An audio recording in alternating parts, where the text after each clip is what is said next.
BDS online platform पर आपका स्वागत है।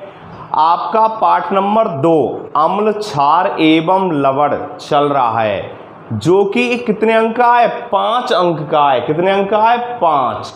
और जिसकी मैंने पिछली क्लास में आपके लिए लिटमस क्या है इसके बारे में मैंने आपको बताया।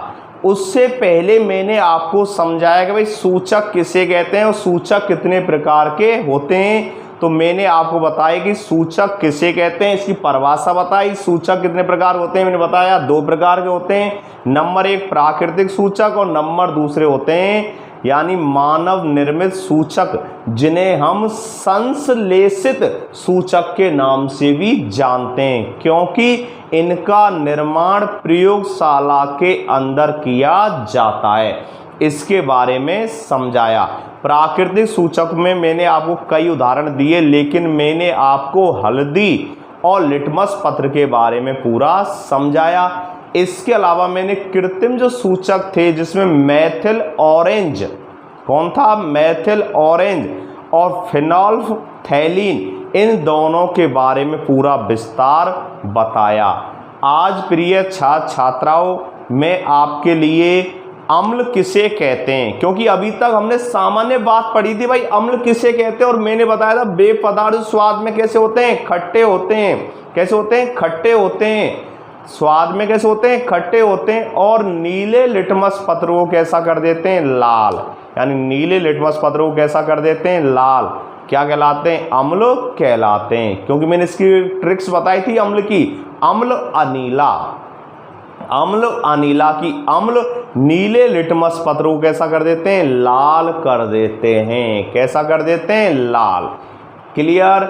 लेकिन आज मैं आपके लिए यानी अम्ल और क्षार की एक वैज्ञानिक परिभाषा बताऊंगा। वैज्ञानिक परिभाषा के आधार पर आपको मैं समझाने जा रहा हूं कि भाई अभी तक हमने सामान्य परिभाषा पढ़ी थी, भाई वे पदार्थ स्वाद में कैसे होते हैं? खट्टे होते हैं और नीले लिटमस पत्र को लाल कर देते हैं। क्या कहलाते हैं? अम्ल। और वे पदार्थ स्वाद में कैसे होते हैं? कड़वे होते हैं और लाल लिटमस पत्र को कैसा कर देते हैं? नीला, यानी कि छालानी।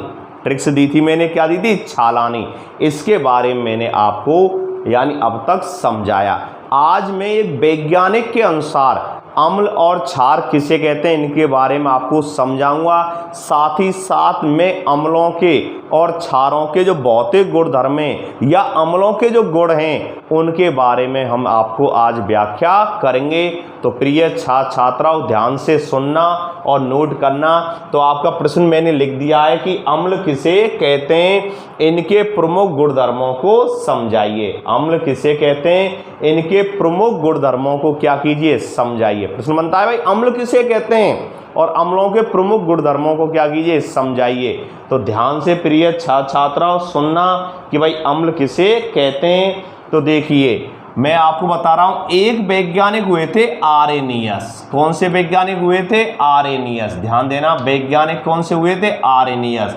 तो देखिए, लिख देता हूं, वैज्ञानिक भी लिख देता हूं कि वैज्ञानिक आरेनियस के अनुसार, कौन से वैज्ञानिक के अनुसार? आरेनियस के अनुसार। वैज्ञानिक आरेनियस, ठीक है ना? वैज्ञानिक आरेनियस के अनुसार। आ रही बात समझ में? किसके अनुसार? वैज्ञानिक आरेनियस के अनुसार।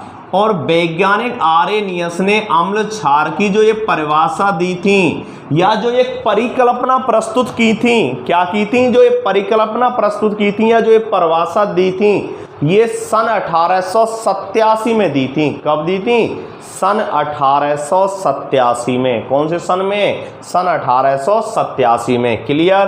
तो मैंने लिखा है वैज्ञानिक आरेनियस के अनुसार। वैज्ञानिक आरेनियस के अनुसार। और वैज्ञानिक आरेनियस ने क्या बताया?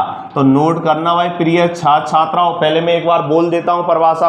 अरे वे पदार्थ जो जलीय विलयन में, वे पदार्थ जो जलीय विलयन में क्या देते हैं? हाइड्रोजन आयन देते हैं, H आयन देते हैं, यानी H धनायन देते हैं। क्या कहलाते हैं? अम्ल कहलाते हैं। क्या कहलाते हैं? अम्ल कहलाते हैं। अरे वे पदार्थ जो जलीय विलयन में, वे पदार्थ जो जलीय विलयन में, यानी वे पदार्थ जो जलीय विलयन में, यानी मैंने आपको बताया था कि माध्यम कई प्रकार के हो सकते हैं, जैसे ठोस माध्यम, द्रव माध्यम, गैस माध्यम।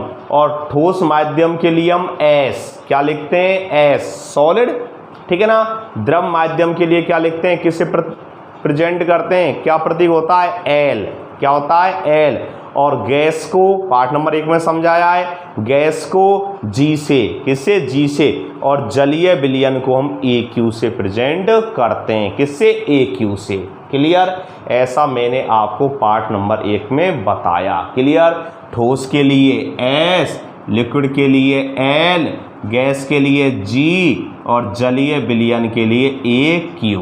क्या होता है, ए क्यू, जलीय विलयन के लिए। क्लियर, तो मैं आपको परिभाषा बता रहा हूँ, अम्ल किसे कहते हैं, किसके आधार पर, वैज्ञानिक आरएनएस के आधार पर। अब तक मैंने जो परिभाषा बताई थी वो एक सामान्य जनरल परिभाषा थी, डेफिनेशन थी। तो सुनिए, वैज्ञानिक आरएनएस के अनुसार 1887 में दी थी ये परिभाषा कि भाई वे पदार्थ जो जलीय विलयन में आयनित होकर, वे पदार्थ जो जलीय विलयन में क्या होकर, आयनित होकर H आयन मुक्त करते हैं, यानी हाइड्रोजन आयन। और आप जानते हैं हाइड्रोजन की संयोजकता किस में होती है, प्लस में होती है, किस में होती है, प्लस में। तो नोट करना मेरी बात को, वे पदार्थ, ध्यान देना प्रिय छात्राओं, वे पदार्थ जो जलीय विलयन में, कैसे विलयन में भाई, जलीय विलयन में, वे पदार्थ जो जलीय विलयन में आयनित होकर, जलीय विलयन में आयनित होकर, कैसे होकर, आयनित होकर, वे पदार्थ जो जलीय विलयन में आयनित होकर, आयनित होकर, आयनित का मतलब समझ रहे हैं, आयनित का मतलब है आयनों में विभाजन होना। आयनित का मतलब क्या होता है, आयनों में विभाजन होना। आयन कितने प्रकार के होते हैं, 2 प्रकार के होते हैं, मैंने कई बार बताया। एक तो होते हैं धनायन और एक ऋणायन, एक धनायन और ऋणायन। तो आयनित होकर, क्या होकर, आयनित होकर या अपघटित होकर या टूटकर। क्लियर, आयनित होकर। तो देखिए, वे पदार्थ जो जलीय विलयन में आयनित होकर या अपघटित होकर, किसमें, जलीय विलयन में, किसमें, जलीय विलयन में। तो वे पदार्थ जो जलीय विलयन में आयनित होकर क्या देते हैं, हाइड्रोजन आयन मुक्त करते हैं। क्या मुक्त करते हैं प्रिय छात्राओं, हाइड्रोजन आयन। हाइड्रोजन आयन मतलब H+, क्योंकि आप जानते हैं हाइड्रोजन संयोजकता किस में होती है, प्लस में होती है, किस में होती है, प्लस में। तो हाइड्रोजन आयन मुक्त करते हैं, क्या करते हैं, मुक्त करते हैं। क्या कहलाते हैं, अम्ल कहलाते हैं। क्या कहलाते हैं, अम्ल कहलाते हैं।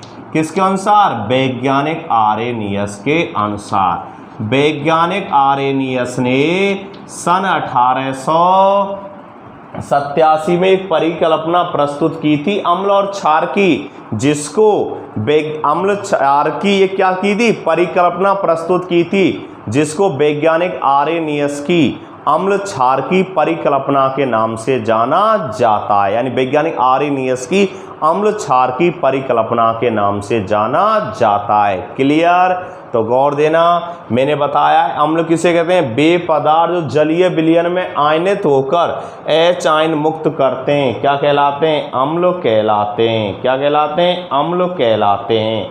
क्लियर, अम्ल कहलाते हैं। अब कुछ अम्लों के मैं उदाहरण लिख रहा हूँ, ठीक है ना। अम्लों के मैं क्या लिख रहा हूँ, उदाहरण लिख रहा हूँ। वैसे अम्ल 2 प्रकार के होते हैं, एक तो होते हैं प्राकृतिक अम्ल। कैसे होते हैं, एक तो प्राकृतिक, कैसे होते हैं, प्राकृतिक होते हैं। कैसे होते हैं, अपने प्राकृतिक, ठीक है ना। आई बात समझ में। प्राकृतिक का मतलब जो उनके स्रोत कैसे होते हैं, प्राकृतिक स्रोत होते हैं। कैसे स्रोत होते हैं, उनके प्राकृतिक स्रोत होते हैं, या जो प्राकृतिक स्रोतों से प्राप्त किए जाते हैं उनको हम कार्बनिक अम्ल भी कह देते हैं। क्या कह देते हैं, कार्बनिक अम्ल। और एक होते हैं खनिज अम्ल। कौन से होते हैं प्रिय छात्राओं, खनिज अम्ल। खनिज अम्ल किसे कहते हैं, पृथ्वी के गर्भ में उपस्थित खनिजों से मानव द्वारा प्राप्त किए गए अम्ल। मानव द्वारा प्राप्त किए गए अम्ल क्या कहलाते हैं, खनिज अम्ल कहलाते हैं। क्या कहलाते हैं, खनिज अम्ल कहलाते हैं। ध्यान समझना, यानी अम्ल 2 प्रकार के होते हैं, एक तो कार्बनिक अम्ल होते हैं। कार्बनिक अम्ल किसे कहते हैं, अरे जो प्राकृतिक रूप से हमें क्या होते हैं, प्राप्त होते हैं, उन्हें हम कार्बनिक अम्ल कहते हैं। जैसे लिखा दूंगा किसी नेक्स्ट अगली क्लास में जैसे नींबू में सिट्रिक अम्ल पाया जा रहा है, इमली में टार्ट्रिक अम्ल पाया जा रहा है, ठीक है ना। नींबू में सिट्रिक अम्ल, इमली में टार्ट्रिक अम्ल, ठीक है ना। संतरे में एस्कॉर्बिक अम्ल होता है, ठीक है ना।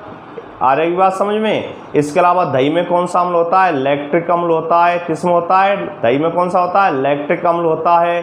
क्लियर। और इसके अलावा होता है लाल चींटी के डंक में कौन सा होता है? फॉर्मिक अम्ल होता है। कौन सा अम्ल होता है? फॉर्मिक अम्ल, जिसको कि हम क्या कहते हैं? मेथेनोइक अम्ल के नाम से भी जानते हैं। किसके नाम जानते हैं? मेथेनोइक अम्ल के नाम से जानते हैं। क्लियर। आई बात समझ में। तो ध्यान देना, दो प्रकार के अम्ल हो गए, एक तो कार्बनिक अम्ल और एक खनिज अम्ल। कौन से हो गए? खनिज अम्ल। और खनिज अम्लों के बारे में मैंने आपको बताया है कि पृथ्वी के गर्भ में उपस्थित खनिजों से मानव द्वारा प्राप्त किए गए अम्ल खनिज अम्ल कहलाते हैं। कौन से अम्ल कहलाते हैं? खनिज अम्ल कहलाते हैं। क्लियर।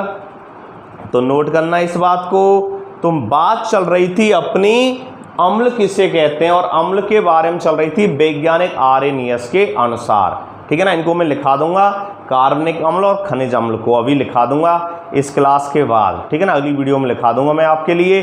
तो ध्यान समझना, गौर देना कि अम्ल किसे कहते हैं और इनके प्रमुख गुणधर्मों को समझाइए। और मैंने बताया वैज्ञानिक आर्यनियस के अनुसार वे पदार्थ जो जलीय विलयन में आयनित होकर एचाइन मुक्त करते हैं, क्या कहलाते हैं? अम्ल कहलाते हैं। क्या कहलाते हैं? अम्ल कहलाते हैं। तो देखिए कुछ अम्लों के मैं उदाहरण बता रहा हूँ कि ध्यान से समझना। HCl हाइड्रोक्लोरिक अम्ल, ठीक है ना। HCl ये खनिज अम्ल का उदाहरण है। किसका उदाहरण है भाई? ये खनिज अम्ल का उदाहरण है। किसका उदाहरण है? खनिज अम्ल का, ठीक है ना। HCl हाइड्रोक्लोरिक अम्ल। एक होता है H2SO4 सल्फ्यूरिक अम्ल, अम्लों का राजा, सल्फ्यूरिक अम्ल, अम्लों का राजा। एक होता है अपना HNO3 नाइट्रिक अम्ल। कौन सा हो गया? नाइट्रिक अम्ल। इसी प्रकार CH3COOH, इसको हम एसिटिक अम्ल बोलते हैं, जो किस में पाया जाता है? सिरके में। किस में पाया जाता है? सिरके में। कौन सा अम्ल बोलते हैं इसको? एसिटिक अम्ल, सिरके में पाया जाता है। इसको हम एथेनोइक अम्ल के नाम से भी जानते हैं। एक होता है अपना HCOOH, इसको हम फॉर्मिक अम्ल बोलते हैं। क्या बोलते हैं? फॉर्मिक अम्ल, जो लाल चींटी के डंक में पाया जाता है। फॉर्मिक अम्ल लाल चींटी के डंक में पाया जाता है। क्लियर। और इसको मेथेनोइक अम्ल के नाम से भी जानते हैं। किसके नाम जानते हैं इसको? मेथेनोइक अम्ल के नाम से भी जानते हैं। और वैसे क्या बोल देते हैं इसको? फॉर्मिक अम्ल, लाल चींटी में। इसके अलावा होता है HCN हाइड्रोजन साइनाइड। क्या होता है? Hydrogen cyanide. क्लियर। तो ध्यान देना, वे पदार्थ जो जलीय विलयन में आयनित होकर एचाइन मुक्त करते हैं अम्ल कहलाते हैं। जैसे HCl क्या होता है प्रिय छात्राओं? हाइड्रोक्लोरिक अम्ल। क्या होता है प्रिय छात्राओं? हाइड्रोक्लोरिक अम्ल। दूसरा कौन सा होता है अपना? H2SO4 सल्फ्यूरिक अम्ल, इसको हम अम्लों का राजा भी कहते हैं। तीसरा होता है HNO3 यानी कि नाइट्रिक अम्ल। CH3COOH एसिटिक अम्ल, जो सिरके में पाया जाता है, यानी HCOOH फॉर्मिक अम्ल, जो लाल चींटी के डंक में पाया जाता है। और एक होता है HCN हाइड्रोजन साइनाइड। क्या होता है? Hydrogen cyanide. क्लियर। अब मैं बता रहा हूं क्या कह रहा था मैं। वे पदार्थ जो जलीय विलयन में आयनित होकर आयनित होकर क्या देते हैं? एचाइन मुक्त करते हैं। क्या कहलाते हैं? अम्ल। क्या कहलाते हैं? अम्ल। तो देखना, उदाहरण समझना कि HCl, तो देखिए HCl क्या है? अम्ल है। अम्ल है तो क्या देगा ये? जलीय विलयन में क्या देगा? एचाइन देगा। तो जलीय विलयन के लिए हम क्या लिख देते हैं भाई? AQ। क्या लिख देते हैं भाई हम? AQ। ध्यान दे समझना, क्या लिख देते हैं हम? AQ। और यह किस में आयनित होकर, किस में आयनित हो जाएगा? H आयन में, और प्लस Cl, ठीक है ना। यहाँ लिख देना AQ, क्योंकि जलीय विलयन में दे रहा है। कौन से विलयन में? जलीय विलयन में। क्लियर? तो बे पदार्थ जो जलीय विलयन में आयनित होकर H मुक्त करते हैं क्या कहलाते हैं? अम्ल कहलाते हैं। जैसे HCl जलीय विलयन में क्या हो रहा है? आयनित हो रहा है, इसलिए मैंने क्या लिख दिया? AQ लिख दिया। क्या लिख दिया? AQ। और क्या दे रहा है? H दे रहा है। H दे रहा है तो इसका मतलब क्या है? अम्ल है। क्यों? मैंने बताया जो हाइड्रोजन आयन देते हैं, हाइड्रोजन आयन मुक्त करते हैं, वो क्या होते हैं? अम्ल। क्लियर? तो H दे रहा है प्लस यानी क्लोरीन, यानी क्लोराइड बना रहा है। तो आयनों में क्या हो रहा है? वियोजित हो रहा है। आयनों में क्या हो रहा है? टूट रहा है, आयनित होकर। क्या होकर? आयनित होकर, अवघटित होकर। और क्या देते हैं? H मुक्त करते हैं, अम्ल कहलाते हैं। दूसरा उदाहरण देखिए, HNO3 नाइट्रिक अम्ल। HNO3 नाइट्रिक अम्ल, ये भी जलीय विलयन में। EQ क्या होता है? जलीय विलयन। ये भी जलीय विलयन में क्या देता है? H प्लस NO3 यानी नाइट्रेट। और नाइट्रेट की संयोजकता किसमें होती है? माइनस में। किसमें होती है? माइनस में। तो H प्लस और NO3, H प्लस और NO3, ठीक है ना? H प्लस यानी हाइड्रोजन आयन क्या लगा देंगे? प्लस और NO3। क्लियर? आयनित होकर क्या दे रहा है? H ion. तो बे पदार्थ जो जलीय विलयन में आयनित होकर क्या देते हैं? H आयन देते हैं, हाइड्रोजन आयन देते हैं, क्या कहलाते हैं? अम्ल। तो देखिए नाइट्रिक अम्ल भी क्या हुआ? H यानी HNO3 जो नाइट्रिक अम्ल है ये भी क्या हुआ? अम्ल हुआ कि नहीं हुआ? अम्ल हुआ। क्लियर? यहाँ लिख देना है AQ, क्यों? जलीय विलयन में देते हैं, और यहाँ भी क्या लिख देंगे? AQ। क्लियर? अगला देखिए, अगली अपनी H2SO4 क्या है? H2SO4। H2SO4 क्या होता है? सल्फ्यूरिक अम्ल। क्या होता है? सल्फ्यूरिक अम्ल। और यह जलीय विलयन में आयनित होकर क्या दे देता है? Hydrogen ion. क्या देता है? हाइड्रोजन आयन और SO4, ठीक है ना? और यहाँ हाइड्रोजन आयन कितने? 2। कितने? 2, ठीक है ना? देखिए हाइड्रोजन के परमाणु कितने हैं यहाँ पर? 2। H2 कितने परमाणु हाइड्रोजन के? 2। तो देखिए जलीय विलयन में भी कितनी हाइड्रोजन मुक्त होंगी? 2। इसलिए यहाँ चाहे बैलेंस के लिए मान लो, चाहे कैसे भी कितना लगा देते हैं? 2। क्या लगा देते हैं? 2। और देखिए ये भी जलीय विलयन में, और हम जानते हैं सल्फेट की संयोजकता कितनी होती है? -2 होती है। जो सल्फेट आयन है इसकी संयोजकता कितनी होती है? -2 होती है। क्लियर? तो देखिए HCl जलीय विलयन में क्या दे रहा है? H आयन दे रहा है प्लस क्लोरीन या क्लोराइड आयन दे रहा है, ठीक है ना? HNO3 जलीय विलयन में, AQ जलीय विलयन में क्या दे रहा है? H आयन दे रहा है, और क्या दे रहा है? Nitrate NO3। और NO3 नाइट्रेट होता है, इससे संयोजकता किसमें होती है? -1 होती है। H2SO4 देखो यहाँ कितने हाइड्रोजन परमाणु कितने? 2। तो जितने परमाणु होंगे उतने H आयन देगा कि नहीं देगा? देगा। तो यहाँ 2 हैं, तो कितने H आयन मुक्त होंगे? 2। इसलिए मैंने क्या लगा दिया? 2 प्लस SO4। और सल्फेट की संयोजकता होती है किसमें? माइनस में। कितनी होती है? माइनस में। कितनी? -2। कितनी होती है? -2। क्लियर? क्लियर? ये आपके क्या हो गए? अम्ल, यानी बे पदार्थ जो जलीय विलयन में आयनित होकर H आयन मुक्त करते हैं, अम्ल कहलाते हैं। क्लियर? चलते हैं इनके गुणधर्म। क्या लिखा दूं? इनके गुणधर्म। किसके? अम्लों के। किसके भाई? अम्लों के। तो अम्लों के गुणधर्म देखिए, अम्लों के गुणधर्म कौन कौन से होते हैं? नंबर 1 लिखना, अम्ल स्वाद में खट्टे होते हैं। गुणधर्म है, गुण है, इसकी विशेषता भी है। तो नंबर 1 लिख देंगे, अम्ल स्वाद में। किसमें भाई? स्वाद में, खाने में। अम्ल स्वाद में खट्टे होते हैं, पहला गुणधर्म है। अम्ल स्वाद में कैसे होते हैं? खट्टे होते हैं। क्लियर?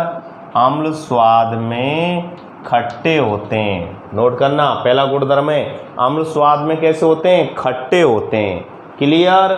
दूसरा होता है, ये नीले लिटमस पत्र को बताया है मैंने। ये कैसे लिटमस पत्र को? नीले लिटमस पत्र को।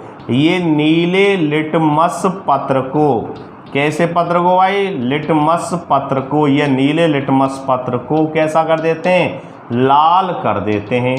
कैसा कर देते हैं? लाल कर देते हैं। आई बात समझ में? ये नीले लिटमस पत्र को लाल कर देते हैं। ध्यान देना, समझना। ये नीले लिटमस पत्र को कैसा कर देते हैं? लाल। कैसा कर देते हैं? लाल। क्लियर, क्योंकि मैंने बताया था अम्ल जो होते हैं ना, अम्ल, ये नीले लिटमस पत्र को कैसा कर देते हैं, लाल। और लिटमस पत्र के बारे में कल मैंने बताया था, एक थैलोफाइटा वर्ग के लिचेन या लाइकेन नामक पौधे से प्राप्त किया जाता है। किससे, यानी इसको थैलोफाइटा वर्ग के, किससे, थैलोफाइटा वर्ग के या समूह के लिचेन या लाइकेन पौधे से क्या होता है, इसको निकाला जाता है या प्राप्त किया जाता है। क्लियर, क्लियर आई बात समझे। तो कितने गुणधर्म हो गए, 2।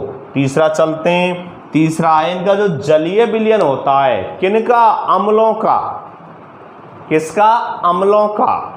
आई बात समझ, इनका जो जलीय विलयन होता है वो विद्युत का क्या करता है, प्रिय छात्राओं, चालन करता है, यानी चालन करता है, चालन, ठीक है ना, क्या करता है, चालन करता है, ठीक है ना, चालन करता है। क्लियर, तो लिखना इनका जलीय विलयन, गौर देना प्रिय छात्राओं, इनका जलीय विलयन, इनका जलीय विलयन, गौर देना, समझना प्रिय छात्राओं, इनका जलीय विलयन विद्युत का क्या करता है, चालन करता है। क्या करता है, विद्युत का चालन करता है, विद्युत का चालन करता है। चालन का मतलब हो गया एक तरह से सुचालक, क्या हो गया, सुचालक, जिनमें से क्या हो जाती है, विद्युत धारा क्या हो जाती है, प्रवाहित हो जाती है। क्या हो जाती है, विद्युत धारा क्या हो जाती है, प्रवाहित हो जाती है। तो इनका जलीय विलयन विद्युत का क्या करता है, चालन करता है। क्या करता है, विद्युत का क्या करता है, चालन करता है। आई बात समझ में, नोट करना, चालन का मतलब जिसमें से विद्युत धारा क्या हो जाती है, प्रवाहित हो जाती है, उससे हम क्या कहते हैं, चालन के नाम से जानते हैं। किसके नाम से जानते हैं प्रिय छात्राओं, चालन के नाम से जानते हैं, ठीक है ना। अगला पॉइंट ध्यान रखना, इनकी उच्च विलायक की क्षमता होती है। इनकी उच्च विलायक, उच्च विलायक मतलब घोलने की, किसकी, घोलने की, उच्च विलायक, विलायक मतलब घोलना। मैंने आपको 9th क्लास में बताया था विलेय और विलायक। तो मैंने आपको एक बात बताई थी, विलेय जिसकी मात्रा कैसी ली जाती है, कम, जो कैसी मात्रा में होता है, कम मात्रा में होता है, उसे विलेय कहते हैं। और जिसकी मात्रा कैसी होती है, ज़्यादा, उसे विलायक कहते हैं, विलायक। और मैंने एक बात बताई, जिसमें घोलने की क्षमता पाई जाती है वो भी क्या होता है, विलायक। जिसमें घोलने की क्षमता पाई जाती है वो क्या होता है, विलायक। क्या होता है, विलायक, ठीक है ना। और मैंने एक बात और बताई थी, आपने ध्यान दिया हो, विलेय प्लस विलायक बराबर विलयन, यानी कि सॉल्यूशन। क्या होता है, सॉल्यूशन। क्लियर, विलेय प्लस विलायक बराबर विलयन, यानी जिसको हम सॉल्यूशन भी कह देते हैं। तो ये आपको मैं बता रहा हूँ, 3 गुणधर्म आपके हो गए। अम्ल स्वाद में खट्टे होते हैं, ये नीले लिटमस पत्र को लाल कर देते हैं, इनका जलीय विलयन विद्युत का क्या करता है, चालन करता है। अगला पॉइंट लिखना, इनकी उच्च विलायक की क्षमता होती है। बहुत महत्वपूर्ण टॉपिक, इनकी उच्च, ध्यान देना, इनकी उच्च विलायक की, उच्च विलायक की कैसे क्या होती है, उच्च विलायक की। और मैं कह रहा था विलायक का मतलब क्या होता है, घोलना। क्या होता है, घोलना। तो इनकी उच्च विलायक की, क्वेश्चन लिख दिया मैंने, घोलने की, किसकी भाई, घोलने की क्या होती है, क्षमता होती है। क्या होती है, क्षमता होती है। इसमें मतलब है कि इनमें घोलने की क्या पाई जाती है, क्षमता पाई जाती है। क्या पाई जाती है, क्षमता पाई जाती है। यानी इनकी उच्च विलायक की क्या होती है, क्षमता, या घोलने की क्या होती है, क्षमता होती है। क्लियर, प्रॉब्लम किसी को, नोट करना, बहुत अच्छा पॉइंट मैंने आपको लिखाया है। इसके अलावा ध्यान देना, समझना, लिटमस के बारे में तो मैंने लिखा दिया है कि भाई नीले लिटमस पत्र को कैसा कर देते हैं, लाल। कैसा कर देते हैं, लाल। और 2 बातें और मैं आपको बता रहा हूँ, ध्यान से नोट करना, कि ये मैथिल ऑरेंज को, किसको, मैथिल ऑरेंज को, ये मैथिल ऑरेंज को, ये मैथिल ऑरेंज को, कौन, अम्ल, ये मैथिल ऑरेंज को कौन से रंग में, लाल रंग में। कौन से रंग में, लाल रंग में। ये मैथिल ऑरेंज को लाल रंग में, कैसे रंग में, लाल रंग में, ठीक है ना। ये मैथिल ऑरेंज को लाल रंग में, एवं किसको, फिनोल्फथैलीन को होता है उसको रंगहीन, कैसे रंगहीन में परिवर्तित कर देते हैं, रंगहीन में परिवर्तित कर देते हैं। आई बात समझ में। एवं कौन है अपना फिनोल्फ, ठीक है ना, फिनोल्फ, ठीक है ना, थैलीन, यानी फिनोल्फथैलीन, ध्यान देना, गौर फरमाना प्रिय छात्राओं, यानी फिनोल्फथैलीन, ठीक है ना। इसको कैसा कर देते हैं, रंगीन कर देते हैं, फिनोल्फथैलीन को रंगहीन में, किसमें, रंगहीन में परिवर्तित कर देते हैं। क्या कर देते हैं प्रिय छात्राओं, रंगहीन में परिवर्तित कर देते हैं। बताइए, गौर देना, समझना, मैं बता रहा हूँ अम्लों के गुणधर्म और बता रहा हूँ अम्ल स्वाद में कैसे होते हैं, खट्टे होते हैं। ये नीले लिटमस पत्र को कैसा कर देते हैं, लाल कर देते हैं। और इनका जलीय विलयन विद्युत का क्या करता है, चालन करता है। इनकी उच्च विलायक की क्या होती है, क्षमता, यानी इनमें घोलने की क्या पाई जाती है, क्षमता पाई जाती है। और ये मैथिल ऑरेंज को कैसे, लाल रंग में, और फिनोल्फथैलीन को किस में, रंगहीन में परिवर्तित कर देते हैं। क्लियर। तो ये हुए आपके अम्ल और अम्लों के प्रमुख गुण धर्म कि भाई अम्ल किसे कहते हैं। तो मैंने वैज्ञानिक आर्हेनियस के अनुसार बताया है अम्ल, कि वैज्ञानिक आर्हेनियस के अनुसार अरे वे पदार्थ जो जलीय विलयन में आयनित होकर क्या करते हैं, हाइड्रोजन आयन मुक्त करते हैं, क्या कहलाते हैं, अम्ल कहलाते हैं। और इसमें मैंने आपको बताया है कौन कौन से उदाहरण, HCl हाइड्रोक्लोरिक अम्ल है, ठीक है ना, H2SO4, HNO3 एसिटिक अम्ल, फॉर्मिक अम्ल, हाइड्रोजन साइनाइड। क्लियर। और सब क्या हो रहे हैं, आयनित होकर क्या दे रहे हैं, H आयन दे रहे हैं, क्या दे रहे हैं, H आयन। और नीचे में इनके मैंने क्या लिखा दिए, गुण धर्म, क्या लिखा दिए प्रिय छात्राओं, गुण धर्म। आई बात समझ में। अब मैं आपको एक बात और बता दूं, आपके दिमाग में एक बात आ रही होगी सभी छात्रों के में, क्योंकि समझ जाता हूं मैं आपकी भावनाओं को, कि मैंने एक प्रश्न बोला था भाई कार्बनिक अम्ल और खनिज अम्ल, कार्बनिक अम्ल और खनिज अम्ल किसे कहते हैं। तो उनको मैं आपको लिखा देता हूं, आपका जो कॉन्सेप्ट है वो पूरी तरह से फिर क्लियर हो जाएगा, आप कंफ्यूज नहीं रहेंगे भाई कौन से तो कार्बनिक अम्ल हैं। वैसे मैंने बता दिया जो प्राकृतिक रूप से पाए जाते हैं, या हमें जो प्रकृति से प्राप्त होते हैं, या उन्हें क्या कह देते हैं हम, कार्बनिक अम्ल। फिर भी आपको मैं लिखा देता हूँ, समझाया, ये मैंने इन दोनों बातों को आपको नोट करा देता हूँ, जिससे आप अच्छी तरह से इन बातों को समझ सकें। तो प्रश्न है प्रिय छात्राओं, प्रश्न लिखना कि कार्बनिक, कैसा, कार्बनिक, आई भाषा में कार्बनिक यानी ऑर्गेनिक, कार्बनिक एवं खनिज अम्लों को उदाहरण द्वारा समझाइए। कार्बनिक एवं किसको, खनिज अम्लों को, खनिज अम्लों को, खनिज अम्लों को किसके द्वारा, उदाहरण द्वारा, किसके द्वारा, उदाहरण द्वारा। कार्बनिक एवं खनिज अम्लों को उदाहरण द्वारा समझाइए, अम्लों को उदाहरण द्वारा, उदाहरण द्वारा समझाइए। क्लियर, ये प्रश्न है। तो देखिए, नोट करना इस बात को और याद भी करना, क्योंकि ये बहुत महत्वपूर्ण बात है कि भाई कार्बनिक अम्ल और खनिज अम्ल। क्लियर, क्योंकि अम्ल कार्बनिक भी होते हैं और खनिज भी होते हैं। अब कार्बनिक कौन कौन से होते हैं और खनिज कौन कौन से होते हैं, उनके बारे में एक्सप्लेन कर रहा हूँ। तो देखिए क्या लिखा रहा हूँ आपके लिए, हेडिंग डालना, कार्बनिक अम्ल यानी ऑर्गेनिक एसिड, कार्बनिक अम्ल, ठीक है ना। तो देखिए, नोट करना प्रिय छात्राओं, कार्बनिक अम्ल किसे कहते हैं। तो देखिए, पादपों व प्राणियों से, किससे, पादपों से, पादप व प्राणियों से। प्राणी कौन हो गए, जीव जंतु, कौन हो गए, जीव जंतु। तो इसका मतलब सजीवी तो हुए, पादप भी सजीव हैं और प्राणी भी कौन है, सजीव हैं, ठीक है ना। तो ध्यान देना, समझना, पादपों, पादपों व प्राणियों, किससे, प्राणियों से, पादपों व प्राणियों से, ध्यान देना, समझना, नोट करना। पादप प्राणियों से, पादप प्राणियों से प्राकृतिक रूप से प्राप्त अम्ल।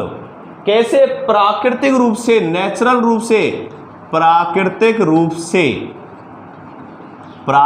रूप से, ठीक है ना, प्राप्त अम्ल, प्राकृतिक रूप से प्राप्त अम्ल क्या कहलाते हैं? कार्बनिक अम्ल कहलाते हैं। क्या कहलाते हैं? कार्बनिक अम्ल कहलाते हैं। पादपों व प्राणियों से प्राकृतिक रूप से प्राप्त अम्ल क्या कहलाते हैं? कार्बनिक अम्ल कहलाते हैं। क्या कहलाते हैं? कार्बनिक अम्ल कहलाते हैं। क्लियर? तो लिख देता हूं, प्रश्न आ गया होगा उत्तर समझ में। प्रश्न था कार्बनिक अम्ल किसे कहते हैं?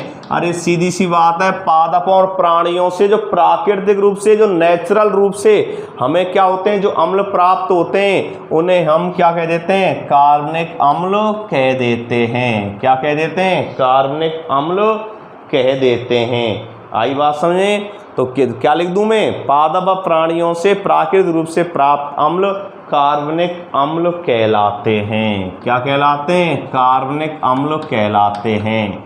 आई बात समझ में? तो कार्बनिक अम्ल किसे कहते हैं? पादपों व प्राणियों से प्राकृतिक रूप से, यानी नेचुरल रूप से, ठीक है ना, प्राकृतिक रूप से प्राप्त जो अम्ल होते हैं उनको हम कार्बनिक अम्ल कहते हैं या कार्बनिक अम्ल कहलाते हैं। आगे समझ में? समझ में आ गई हो तो वीडियो को लाइक ज़रूर कर दो। अगर समझ में आ गया हो तो वीडियो को लाइक कर दो और अधिक से अधिक लाइक किया करो भाई, अधिक से अधिक कमेंट्स किया करो। क्लियर? चलते हैं। क्लियर? और ये अत्यंत कैसे होते हैं? दुर्बल प्रकृति के होते हैं। कैसे होते हैं? अत्यंत दुर्बल प्रकृति के होते हैं।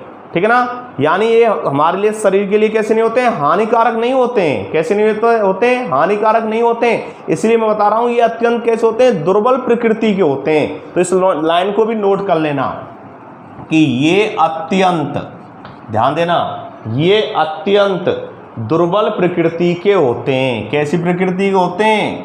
ये अत्यंत दुर्बल प्रकृति के होते हैं। ये अत्यंत दुर्बल प्रकृति के होते हैं। प्रकृति के होते हैं। क्लियर? ये अत्यंत दुर्बल प्रकृति के होते हैं। इस वजह से क्या होते हैं? अतः इनसे युक्त भोजन को ग्रहण करने पर शरीर पर कोई हानिकारक प्रभाव नहीं होता है। अतः इनसे युक्त जब भोजन को हम ग्रहण करते हैं, अतः इनसे युक्त जब भोजन को हम क्या करते हैं? ग्रहण करते हैं, और तो इससे हमारे शरीर पर कोई हानिकारक क्या नहीं पड़ता है? प्रभाव नहीं पड़ता है। कोई हानिकारक प्रभाव नहीं पड़ता है। ध्यान देना प्रिय छात्र छात्राओं इस बात को, ठीक है ना। अतः इनसे युक्त भोजन को, लिखा दूं, एक लाइन और लिखा देता हूं इसमें, अतः इनसे युक्त, अतः इनसे युक्त, अतः इनसे युक्त, अतः इनसे युक्त, ठीक है ना, भोजन को ग्रहण करने पर, अतः इनसे युक्त भोजन को, किसको प्रिय छात्र छात्राओं? भोजन को, भोजन को ग्रहण करने पर, अतः इनसे युक्त भोजन को ग्रहण करने पर शरीर पर कोई, ग्रहण करने पर शरीर पर कोई हानिकारक प्रभाव नहीं पड़ता है। शरीर पर कोई हानिकारक प्रभाव नहीं पड़ता है। शरीर पर कोई हानिकारक प्रभाव नहीं पड़ता है। आई बात समझ में?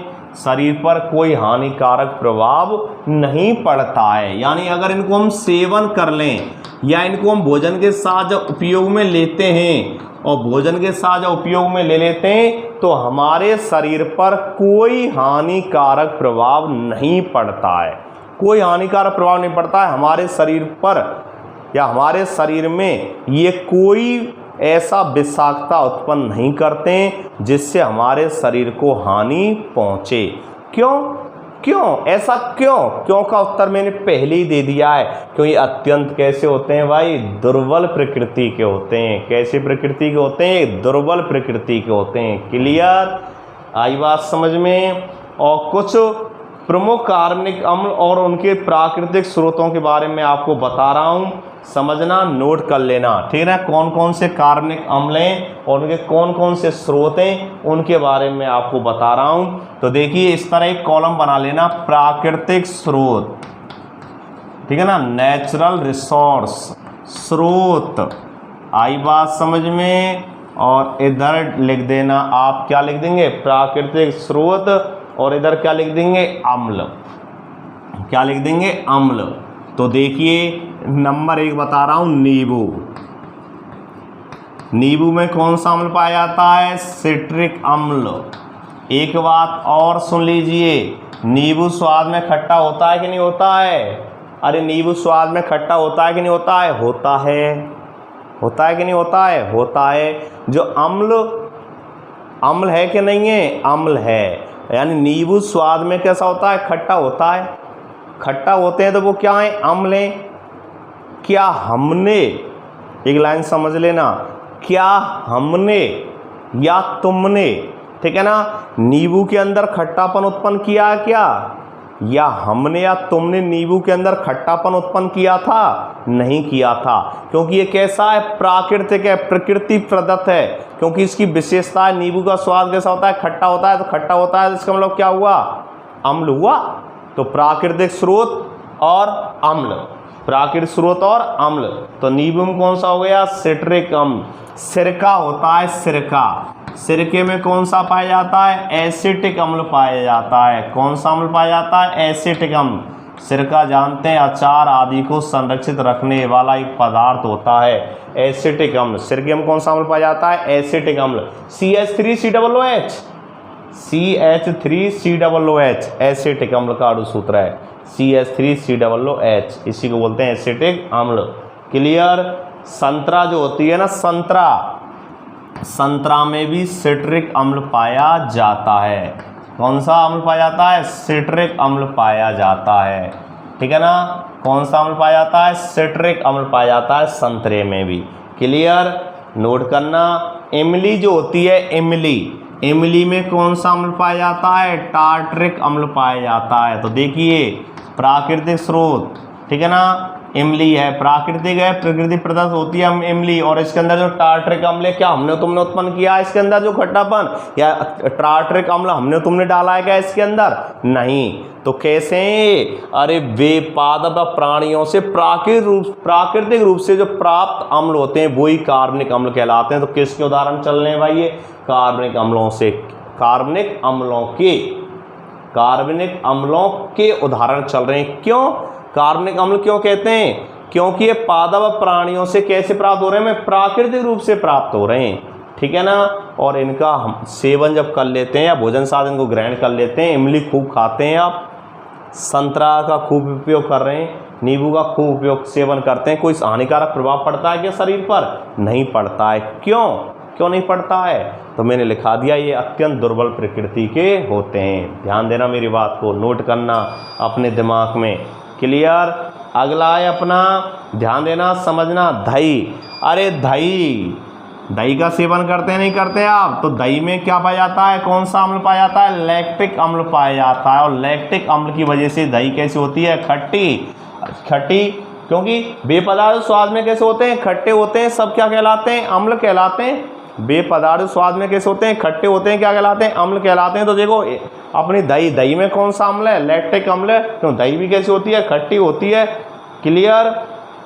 इसके अलावा चींटी का जो डंक होता है ना, चींटी का डंक, उसमें भी कौन सा होता है, मेथेनोइक अम्ल पाया जाता है। चींटी का जो डंक होता है, कौन सा अम्ल पाया जाता है उसमें, यानी मेथेनोइक अम्ल। और मेथेनोइक अम्ल को क्या बोल देते हैं प्रिय छात्राओं, फॉर्मिक अम्ल के नाम से भी जानते हैं। कौन से अम्ल के नाम से, फॉर्मिक अम्ल के नाम से भी जानते हैं। तो देखिए फॉर्मिक अम्ल, इसको मेथेनोइक अम्ल के नाम से भी जानते हैं। किसके नाम से, मेथेनोइक। और जिसका मैंने अणु सूत्र क्या बताया था, जिसका अणु सूत्र मैंने बताया था HCOOH,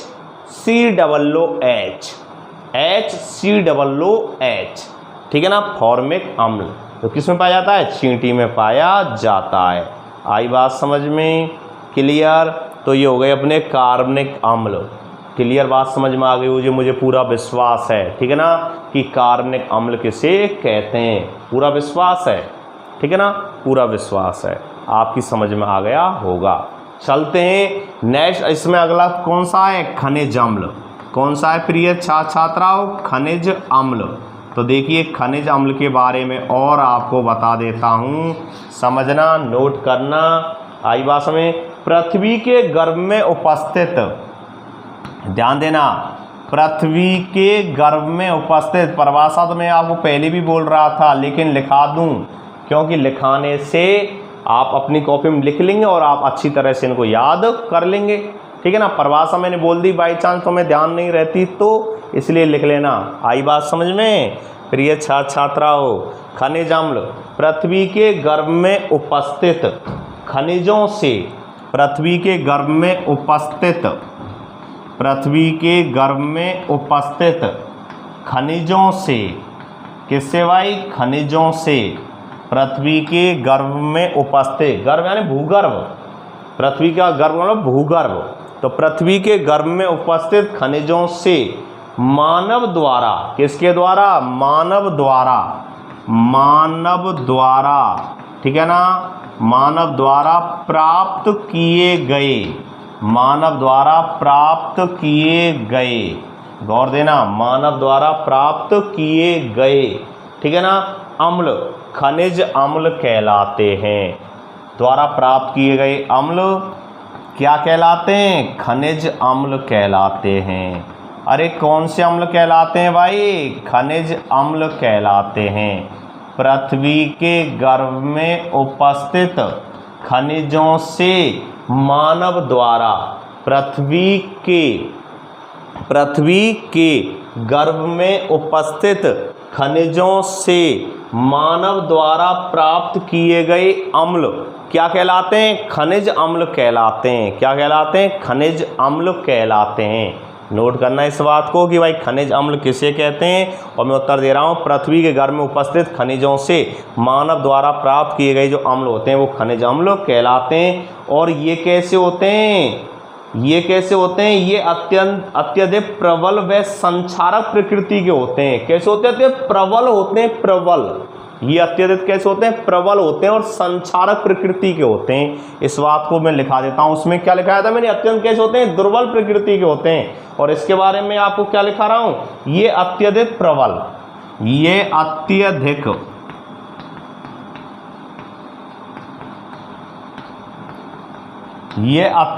प्रबल,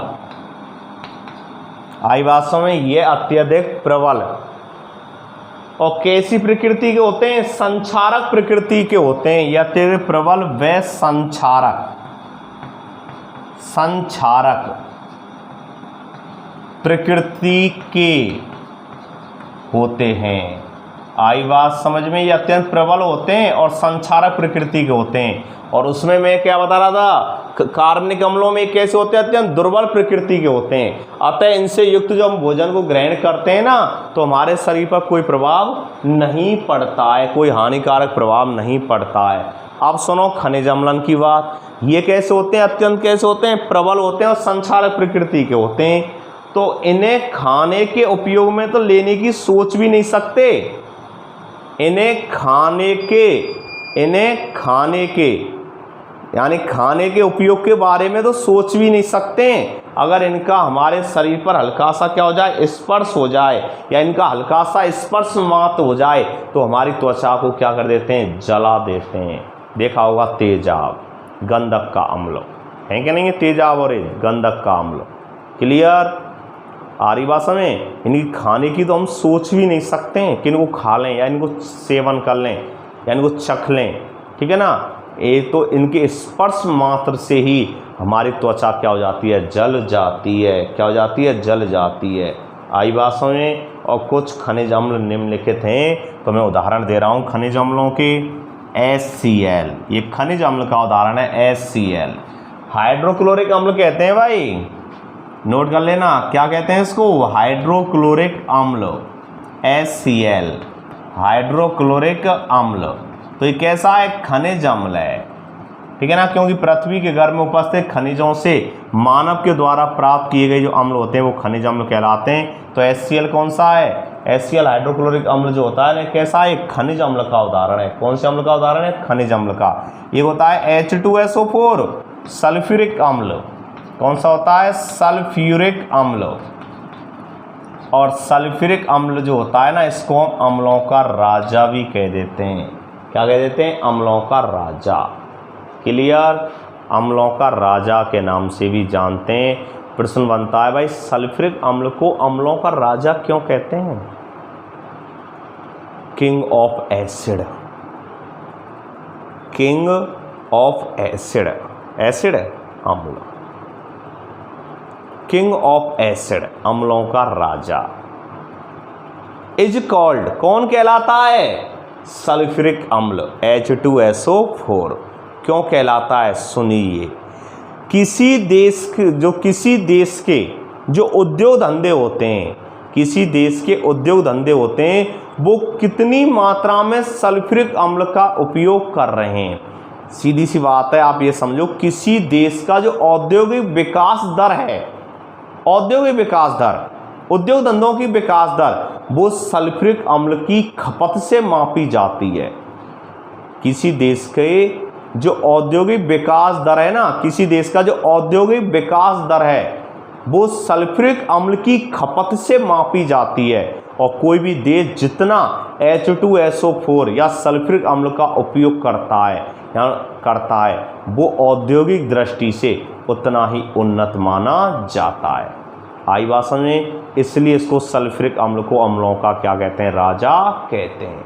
क्यों कहते हैं? आई बात समझ में? कि अगर किसी देश की जो औद्योगिक विकास दर है वो किससे नापी जाती है? सल्फ्यूरिक अम्ल की खपत से मापी जाती है।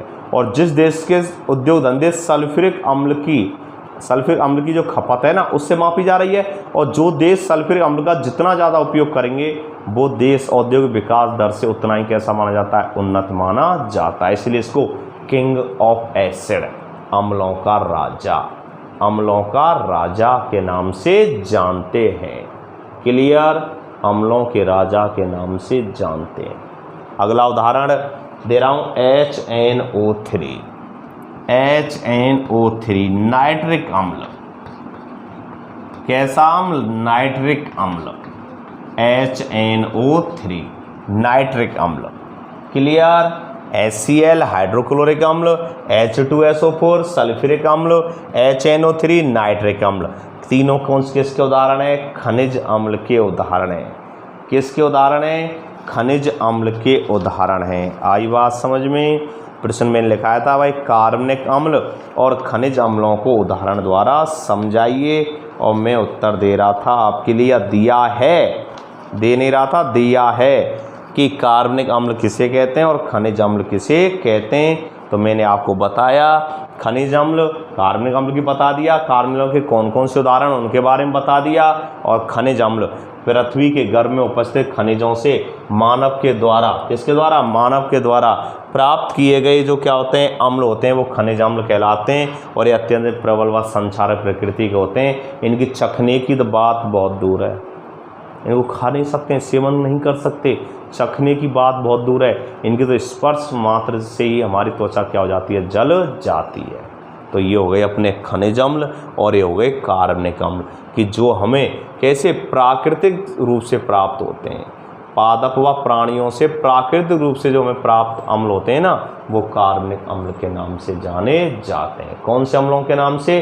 कार्बनिक अम्लों के नाम से जाने जाते हैं। क्लियर? तो एक प्रश्न मैंने आपको बताया, कौन सा? अम्ल किसे कहते हैं?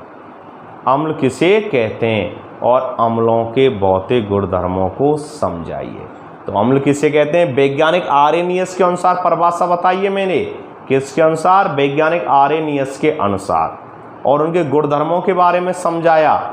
और फिर आपका एक प्रश्न आ रहा था बार बार कि भाई कार्बनिक अम्ल और खनिज अम्ल क्या हैं, तो वो प्रश्न मैंने स्पष्ट किया, कार्बनिक अम्ल और खनिज अम्ल। ठीक है ना? नेक्स्ट अगली क्लास में या नेक्स्ट अगली जो वीडियो है उसमें हम आपके लिए क्षार किसे कहते हैं, और क्षारों के गुणधर्म, भौतिक गुणधर्म, क्षार किसे कहते हैं, क्षारों के भौतिक गुणधर्म, इनके बारे में आपको समझाएंगे नेक्स्ट अगली क्लास में। ठीक है, तब तक आप इनको नोट कर लेना। वीडियो को अधिक से अधिक शेयर किया करो। जो भी मित्र हैं आपके अन्यत्र कहीं भी पढ़ रहे हैं वो भी इससे अधिक लाभ उठाएं। वो भी पढ़ चुके हैं, पढ़ सकते हैं। क्यों, कोरोना काल में हर बच्चा या हर स्कूल ये ऑनलाइन सौगात नहीं दे रहा है, लेकिन BDS प्लेटफॉर्म पर आपको घर बैठे ऑनलाइन सौगात मिल रही है। इसलिए जो भी आपके मित्र हैं इनको भी इसके बारे में अवगत कराएं ताकि वो भी अधिक से अधिक इन देख सकें। क्लियर, मिलते हैं नेक्स्ट अगली क्लास में नई वीडियो, नई ऊर्जा और नए टॉपिक के साथ। थैंक्स, ओके, धन्यवाद।